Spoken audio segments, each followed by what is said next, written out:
is happening? Anyone in here? In this video, I'm gonna talk about Unknown 9 Awakening. I thought we were over this title-subtitle bullshit. Rising, falling, awakening, origins. This is 1990 Hyundai levels of generic. But the marketing department will never understand.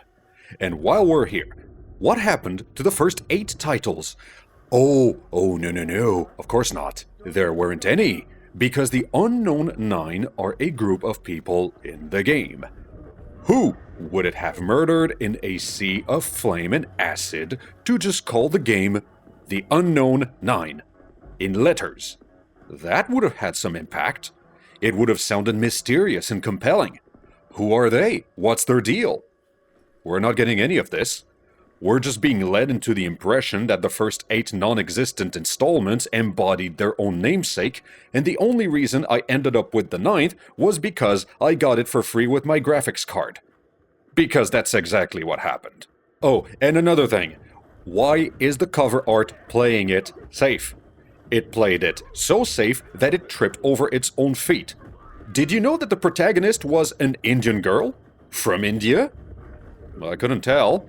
Not from the cover art. All I could see was that I was about to embark on some sort of cozy walking simulator adventure featuring a girl from Every Place Gardens somewhere in the solar system. Shit, that cover was telling me nothing. Fair's fair, credit where credit's due. The subsequent deluxe edition went for a much more local flavor of cover art. Take a look at this! Now we're talking! There's action going on here. We know we're gonna go to foreign lands. We're gonna do cool, mystical stuff. We've got brand, we got flavor, we got personality. We're not having boiled chicken for dinner. We're having curry. Spicy curry. Love it or hate it, but by golly, your dinner's gonna taste like something. It took a while, but somebody took a stand. Props to that. Oh, by the way, the only thing the deluxe edition offers is a set of cosmetics. That's it. Nothing else. The story is as follows.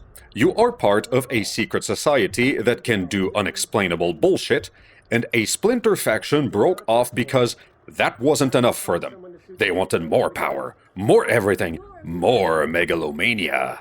And what better way to attain this than by resurrecting an ancient evil sealed away for very good reasons, in the hope that an almighty god of bad stuff will somehow deign to hear your plight, and let alone pay any respect to it. It's heavily implied that the bad guy just went insane, and you know what? That gets a checkmark from me. Good enough. You're not a fighter, though. You're an explorer of the mystical world. Sucks to be you, because the opposition is armed with guns. How do you solve that problem? By crouching in tall grass, as is tradition. Sneak up from behind, rip their souls out of their body, and try to take down enough baddies before you get found out and you actually have to start punching and kicking. Take it from me, stealth is a primary element, and fighting is a punishment. Sneaking up on people involves a possess button, an invisibility spell button, a wall hack button, a crouch button, a make this explode button, a distract button, and an instant kill button that is somehow done by clicking the right analog stick.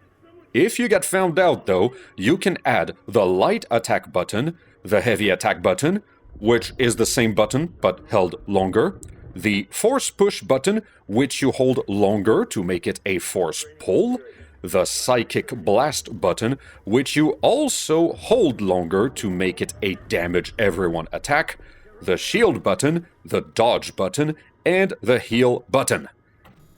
That's a lot of buttons. Combine that with the pressure environment of battling 3 or 4 baddies, and I should have been a Hindu goddess to have any hope of doing the combat parts with any sort of competence. And no, you can't escape the combat. There are parts of the game that will say, fuck you, you are fighting. No hiding for you, buddy. There is even an enemy or two that is completely invulnerable to your mystical shenanigans. I ended up putting my skill points in combat simply so I could get those parts done and over with as fast as I could. If you feel that you haven't upgraded enough skills, you can start any chapter of the story and go collect whatever you missed on the first go. The game even tells you what kind of things you're missing. Too bad you can't unlock everything though. Even if you grab all the skill points in the game, you'll fall just short of having everything unlocked, no matter what. At least whatever effort you put in can help in giving you a bit more of an edge against whatever you're dealing with. Good luck with the boss fights though.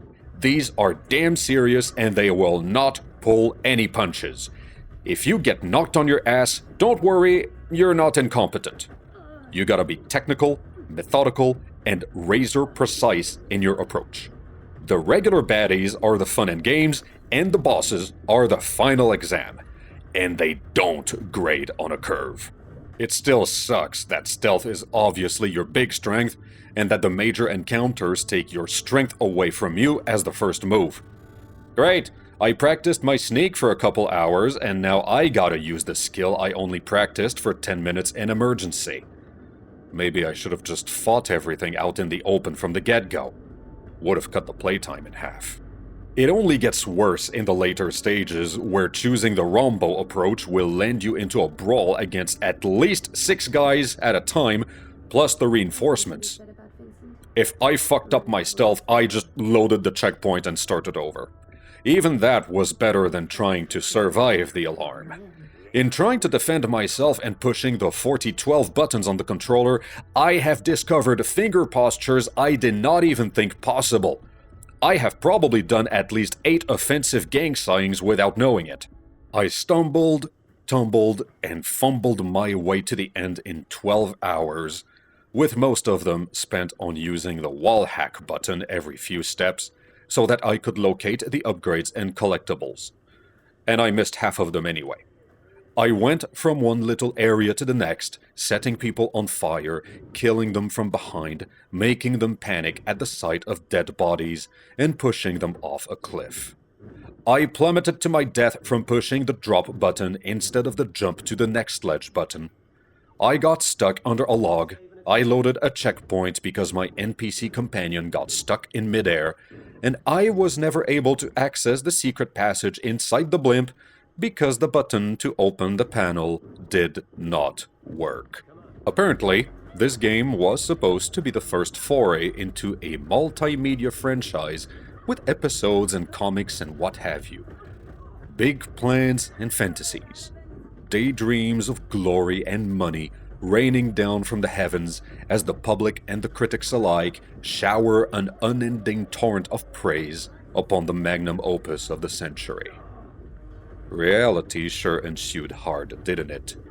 There were good bones in here. There was a good story, set in a good world, but somebody twisted the wrench until the whole structure bent askew, and by then the damage was done. The blow would have been less fatal if the parties in charge had not put down so much pressure and held their creation up to a standard so impossible to attain.